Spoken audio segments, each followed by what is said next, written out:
இன்றைய தினம் மக்கள் விடுதலை முன்னணி ஆரம்பிக்கப்பட்டு மே மாதம் 14ஆம் தேதியோடு வெசாக்க பௌர்ணமி தினத்தன்று அந்த கட்சி ஆரம்பிக்கப்படுகிறது. அந்த காலப்பகுதியில் மக்கள் விடுதலை முன்னணி போன்ற ஒரு கட்சியினுடைய தேவை ஏன் ஏற்பட்டது என்ற ஒரு கேள்வி பலருக்கும் இருந்தது. ஏனென்றால் பல இடதுசாரி கட்சிகள் இருந்தன, கம்யூனிச சித்தாந்தங்களை பேசிக் கொண்டிருந்த கட்சிகள் இருந்தன. ஒரு குறிப்பிட்ட காலப்பகுதிக்கு பிறகு ஆளுங்கட்சியாகவும் ஆளுங்கட்சியினுடைய அங்கத்தவர்களாகவும் அந்த கட்சிகள் இருந்ததை நாங்கள் பார்த்திருக்கிறோம். உண்மையில் மக்கள் விடுதலை முன்னணியுடைய தோற்றுவாய் என்ன, அதற்கான காரணம் என்ன?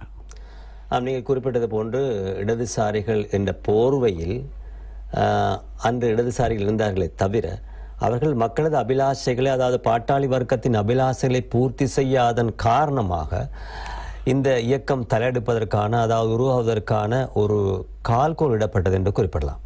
அதான் நீங்கள் குறிப்பிட்டது போன்று அதாவது மே மாதம் 14ஆம் திகதியை 1965ஆம் ஆண்டு காலி மாவட்டத்தின் அக்மிமன என்ற ஒரு பகுதியில் ஒரு வீட்டில், ஒரு சாதாரண வீட்டில் தோழர் ரோஹண விஜயவீர இந்த கட்சியை ஆரம்பிப்பதற்கான காரணத்தை இப்படி குறிப்பிடலாம். அதாவது இந்த பொதுவாக இந்த இடதுசாரிகள் வளமையாக இடதுசாரிகள் என்ற போர்வையில் இந்த பாட்டாளி மக்களை, பாட்டாளி வர்க்கத்தினரை காட்டி கொடுத்து தங்களது சுயலாபங்களை பூர்த்தி செய்து கொள்ளக்கூடிய வகையிலேயே இருந்தார்கள் இலங்கையில்.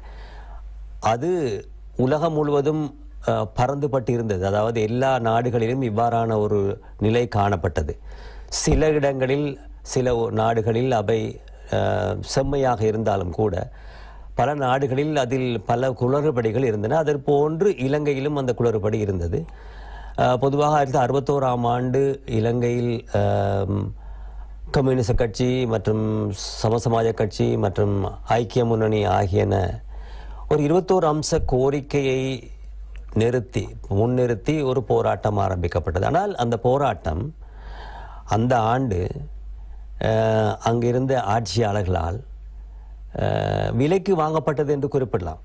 அதாவது இந்த 3 கட்சிகளும் இணைந்து அந்த 21 அம்ச கோரிக்கையை காட்டி கொடுத்து தங்களுக்கு அந்த அரசாங்கத்தோடு இணைந்து 3 அமைச்சர் பதவிகள், 2 பிரதி அமைச்சர் பதவிகளை பெற்றுக்கொண்டு இவ்விதமான செயற்பாடுகள் மூலமாக இந்த நாட்டுக்கு ஒரு புதிய கம்யூனிச கட்சியின் கொள்கை கொண்ட ஒரு போராட்ட குழு, இல்லாவிட்டால் மக்களின் அபிலாஷைகளை வென்றெடுக்கக்கூடிய, பாட்டாளி மக்களின், விவசாயிகளின்